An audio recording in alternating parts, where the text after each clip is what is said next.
Bien, buenas noches. Sin dudas que es un día bastante particular ¿verdad?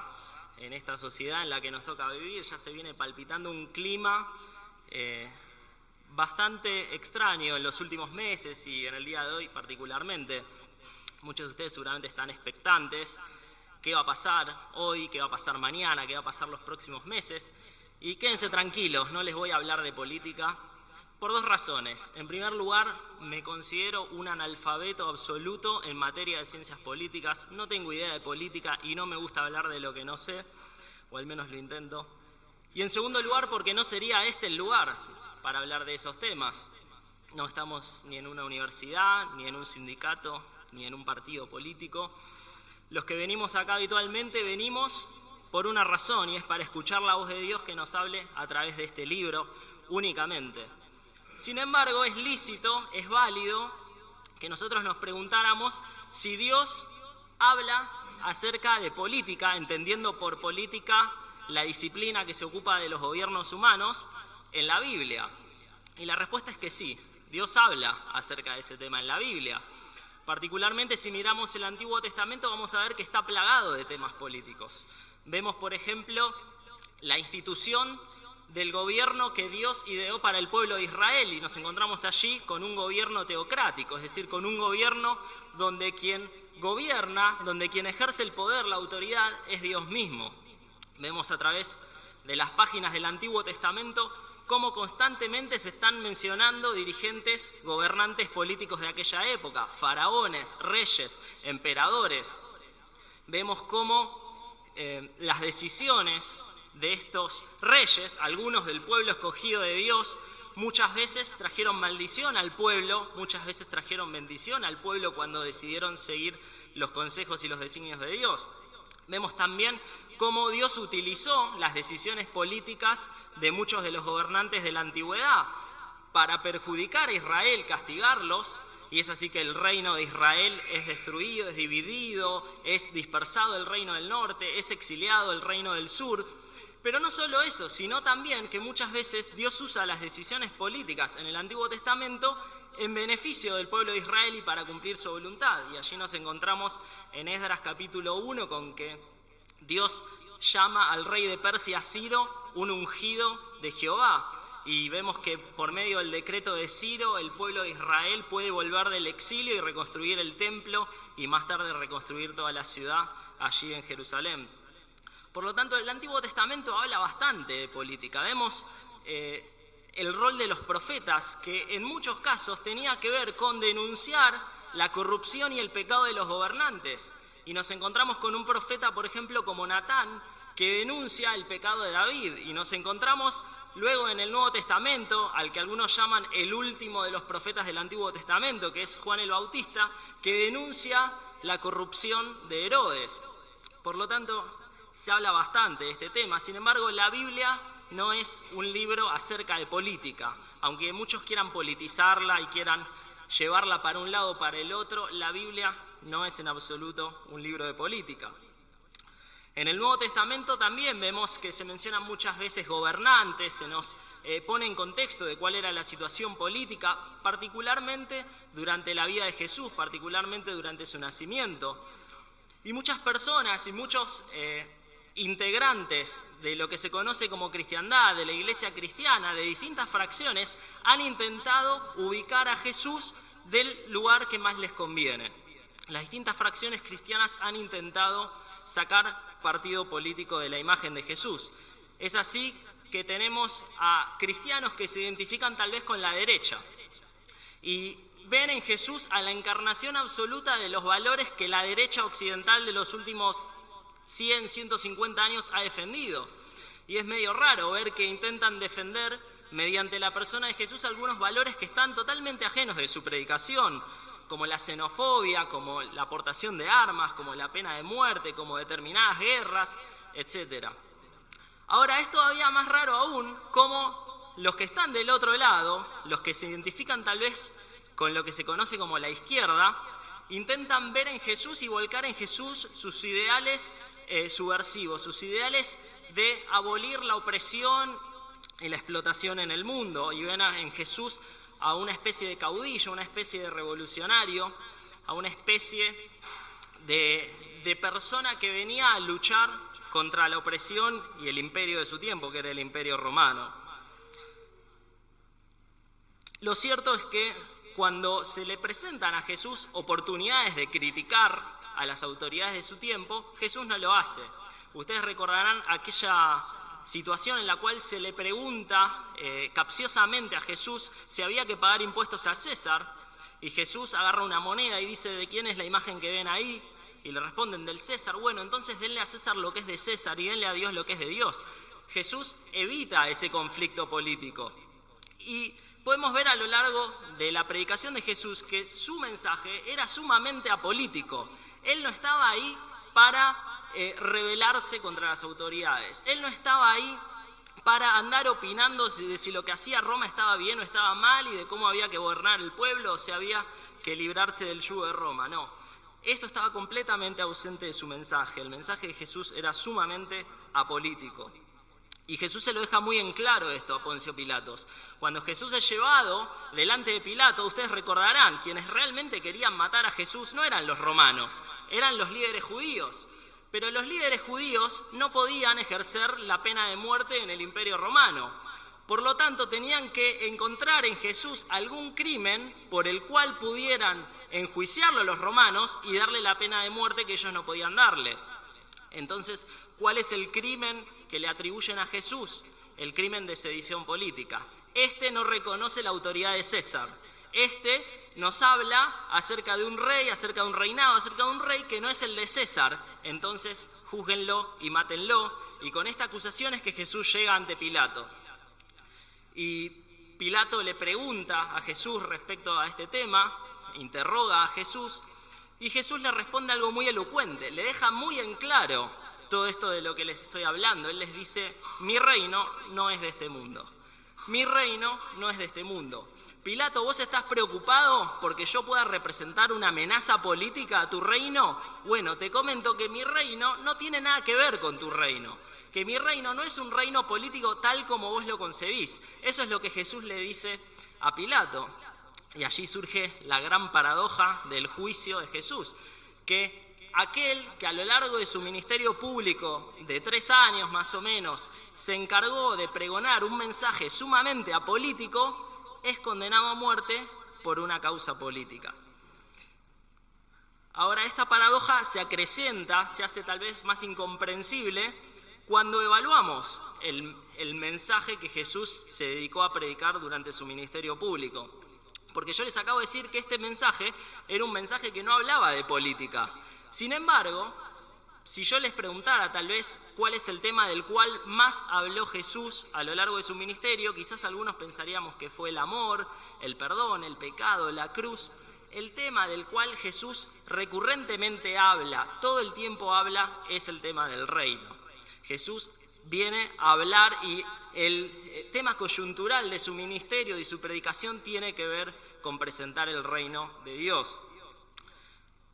Y este es el tema del cual quisiera hablar en esta noche en poquitos minutos, el reino de Dios. Muchas veces no entendemos bien a qué se refiere la Biblia cuando habla del reino de Dios. A veces tenemos una concepción un tanto errada, alguna noción vaga de qué se puede tratar. Y quizás la mejor forma de empezar a definir qué es el reino de Dios es decir qué no es el reino de Dios. Y algo ya les dije. El reino de Dios, en primer lugar, no tiene absolutamente nada que ver con la política de este mundo, con la política humana. Pero en segundo lugar, el reino de Dios no es algo simplemente relegado al futuro. Pareciera que a veces tenemos esa concepción de que el reino de Dios es algo que va a ocurrir al final de los tiempos, algo que va a ocurrir en la época apocalíptica. El reino de Dios no tiene que ver simplemente con algo futuro. Y eso lo deja bien en claro Jesús. Por ejemplo, en Mateo, capítulo 4, versículo 17, él dice que comenzó Jesús a predicar y a decir: arrepiéntanse porque el reino de los cielos se ha acercado.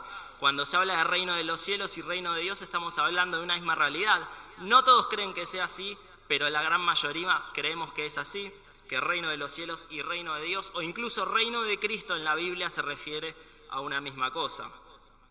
Entonces comenzó Jesús a predicar y ¿qué le decía a la gente? Arrepiéntanse, porque el reino de Dios se ha acercado, y lo dice en tiempo pasado. En Lucas capítulo 17 Jesús dice, he aquí el reino de Dios está entre vosotros.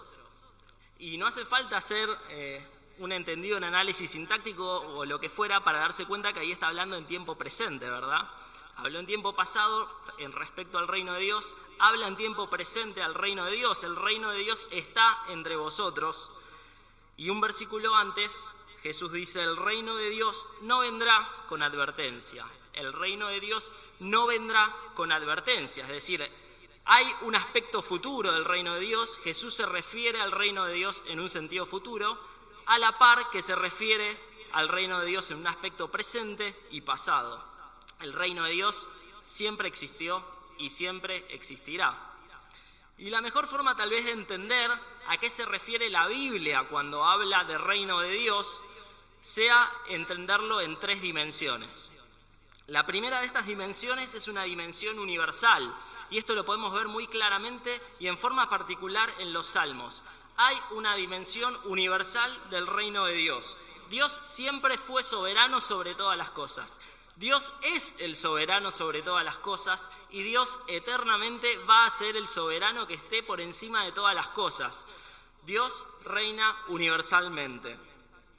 En el Salmo 47, por ejemplo, leemos que Dios es el rey de toda la tierra. En el Salmo 93 y en muchos otros salmos se dice muy explícitamente la frase Jehová reina. En el Salmo 24 se nos dice que de Jehová es la tierra y su plenitud, el mundo y los que en él habitan. En Daniel capítulo 4 hay muchísimo, en todo el libro de Daniel hay muchísimo contenido político. Vemos allí cómo los sátrapas hacen lobby tratando de promulgar y de sacar leyes que los beneficien a ellos y los perjudiquen a sus enemigos. Y particularmente en el capítulo 4, el rey Nabucodonosor, tal vez el rey más importante de su época, emperador del imperio babilónico, tiene que confesar, hablando de Dios, que su reino es un reino sempiterno y su señorío es de generación en generación, y esto lo dice Nabucodonosor. Más adelante, el capítulo 4 de Daniel nos dice que el Altísimo tiene dominio en el reino de los hombres, y fíjense esto, y lo da a quien Él quiere. Tal vez es un versículo para que tengamos muy en mente en el día de hoy. Hoy cuando vayan a casa y prendan la tele y quizás alguno refunfuñe, se queje, le insulte al televisor, recuerden lo que dice Daniel capítulo 4. El Altísimo tiene dominio en el reino de los hombres y lo da a quien Él quiere. Jesús también le dejó esto muy en claro a Pilato. Recuerden cuando le dice, vos no tendrías ninguna autoridad sobre mí si no te hubieras sido dado de arriba. Dios es quien da la autoridad.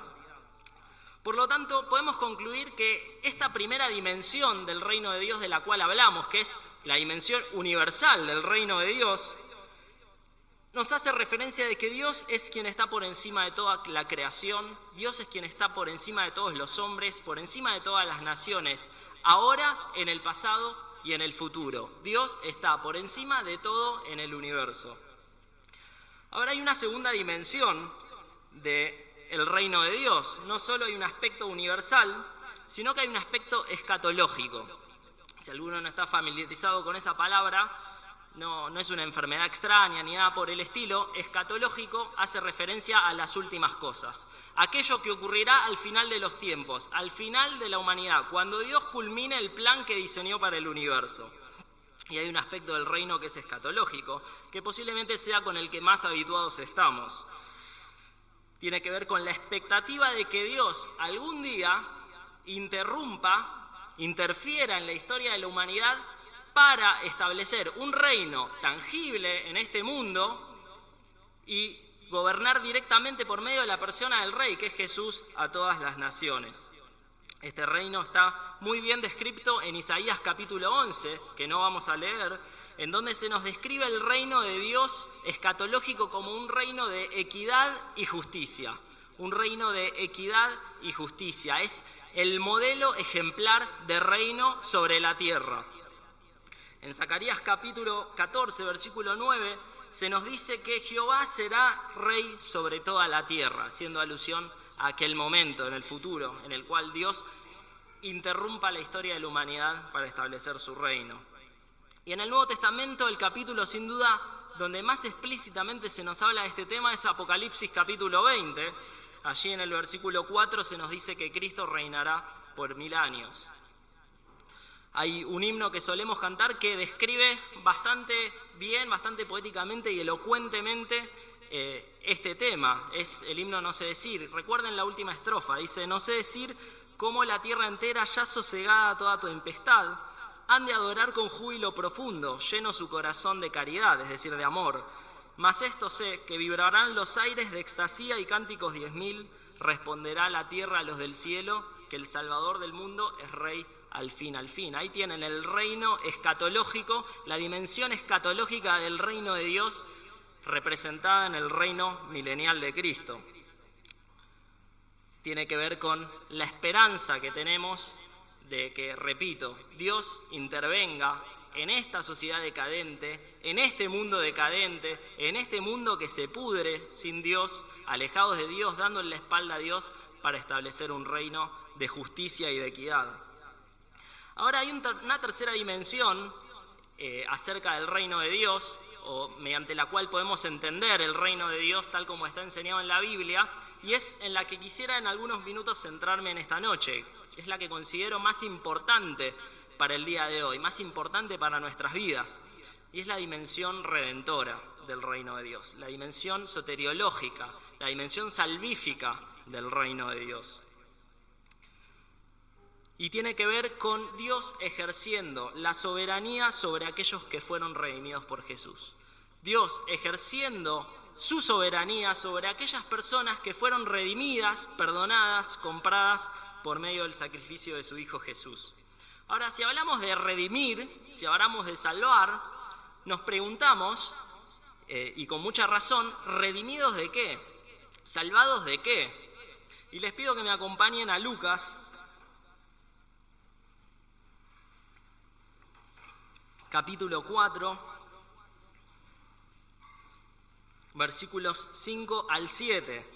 Lucas 4, versículos 5 al 7. El contexto es Jesús, que se fue al desierto para estar 40 días en ayuno, es tentado por Satanás.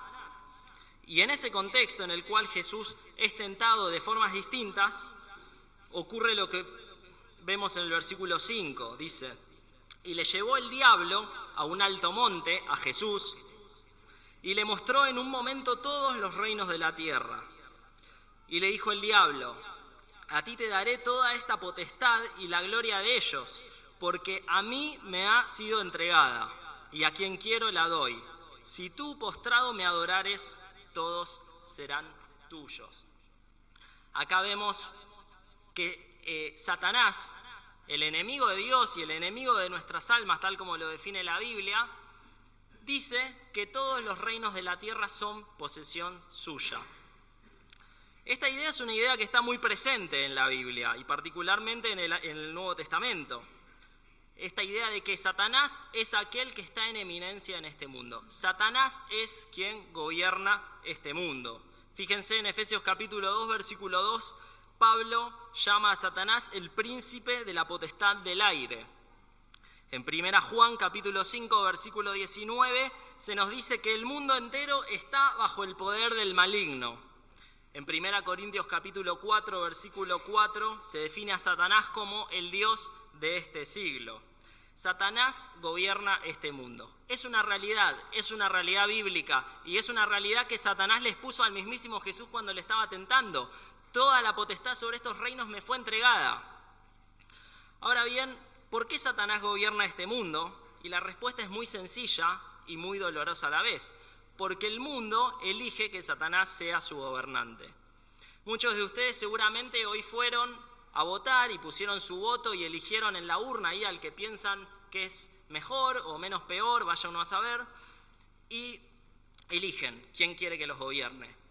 Bueno, el mundo elige constantemente, cotidianamente, y renueva y es reelecto 1, 2, 3, 4, infinidad de veces como rey, como gobernante a Satanás. Ahora, hay otra posibilidad.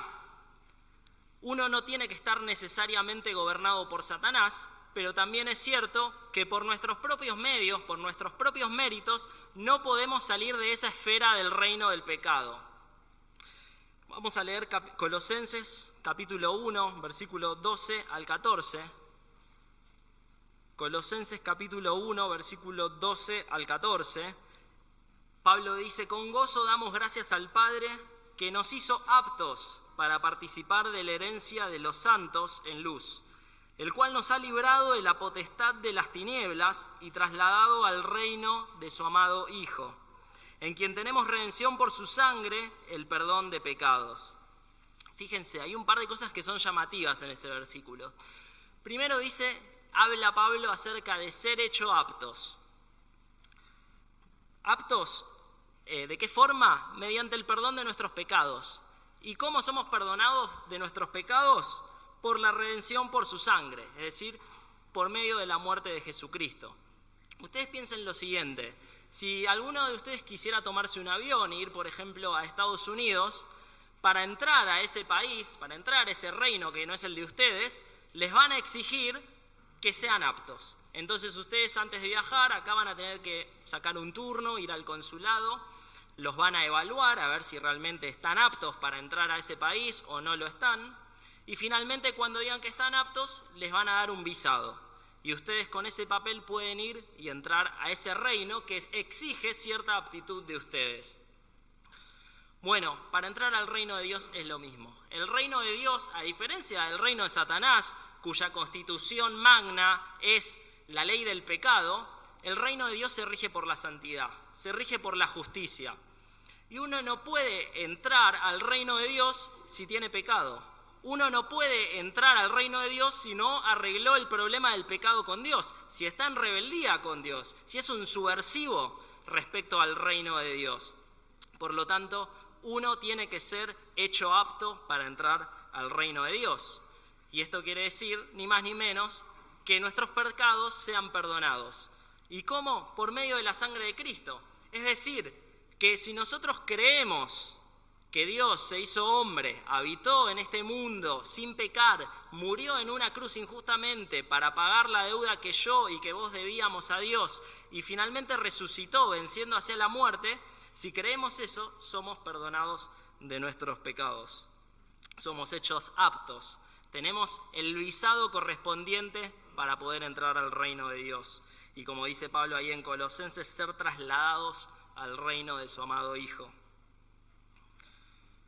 Ahora bien, vos hoy fuiste a votar, tal vez no, y posiblemente en unos meses aquella persona en la cual pusiste todas tus esperanzas te defraude y digas: la verdad que me equivoqué en esta elección, tendría que haber elegido a otro.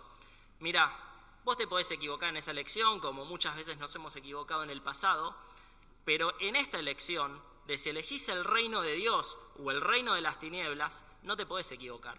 No te podés equivocar, porque de esto no depende la economía de un país. De esto no depende quién va a estar gobernando durante 4 años, si me gusta o no, si es muy altanero. No, de esto depende el destino eterno de tu alma.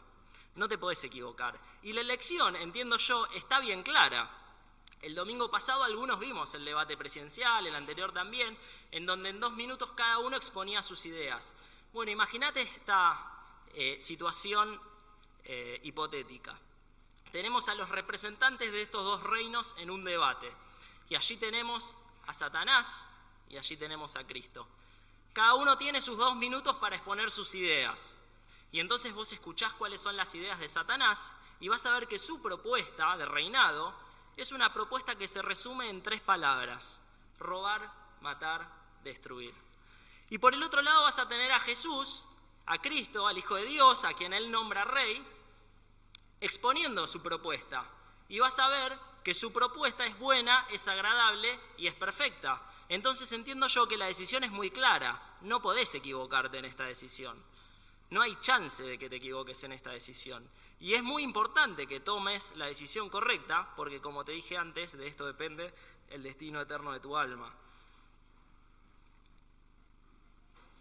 Jesús durante su ministerio, dijimos, el tema del cual más habló es el reino, de quiénes son parte del reino, quiénes no son parte del reino, de cuál es el código moral del reino, y allí tenemos el Sermón del Monte, donde se nos habla de cómo se comporta la gente en este reino, y habló del reino una, otra y otra vez.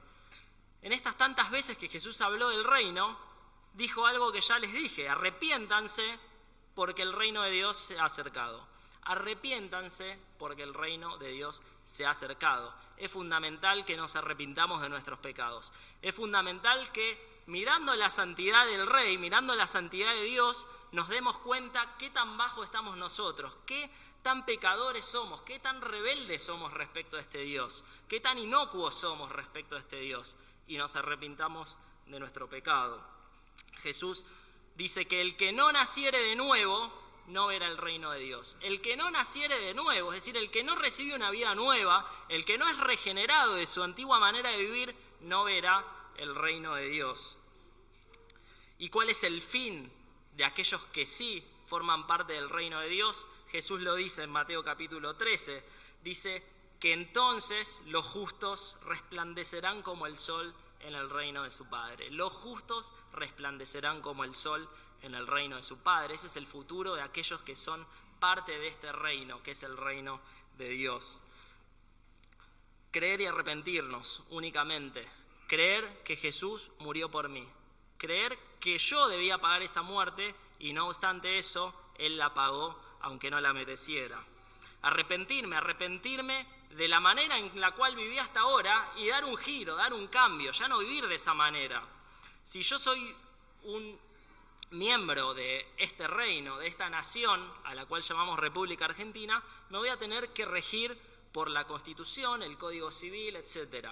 Si yo soy parte del reino de Dios, tengo que regirme por las normas del reino de Dios, y esto se expresa en la Biblia, donde Dios nos dice cómo debemos vivir. No basta con que hayamos sido redimidos por la sangre de Jesús, entonces ahora formamos parte del reino, ya está, tengo la ciudadanía, me dieron mi DNI, hago lo que quiero. No, hay que someterse a la voluntad de ese rey, y de eso se trata la vida de cristiana, reconocer a la persona de Jesucristo y que Él sea aquel que gobierne mi vida, todos los aspectos de mi vida, aquel que día a día me guíe en la manera en la cual yo tengo que vivir.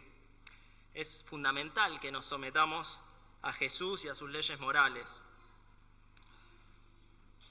Y terminamos ya. La iglesia hoy en día es la manifestación de este reino de Dios. No es sinónimo en la Biblia reino de Dios e iglesia, son cosas distintas, se refieren a cosas distintas, pero no son excluyentes. Como vimos, el reino de Dios es algo más abarcativo, algo que tiene muchos aspectos, universal, escatológico, presente. La iglesia es la manifestación presente del reino de Dios. Y aquellos que forman parte de la iglesia, es decir, aquellos que creyeron en Jesús, fueron salvados, redimidos, perdonados de sus pecados y que día a día se someten a la voluntad del Rey, estos son la iglesia y estos son la manifestación del reino de Dios en la actualidad. Que en esta noche todos los que estamos acá hagamos la elección correcta, que sepamos entender la importancia de este asunto, de elegir a Jesús como el soberano de nuestras vidas, de entregarle el control absoluto de nuestras vidas y de día a día someternos a su voluntad, de día a día procurar agradarle para poder dar una imagen fiable de cómo es ese Rey, para que día a día nuestras vidas reflejen la gloria de ese Rey que es Jesucristo y que es el Rey soberano por toda la eternidad, el Rey del reino de Dios.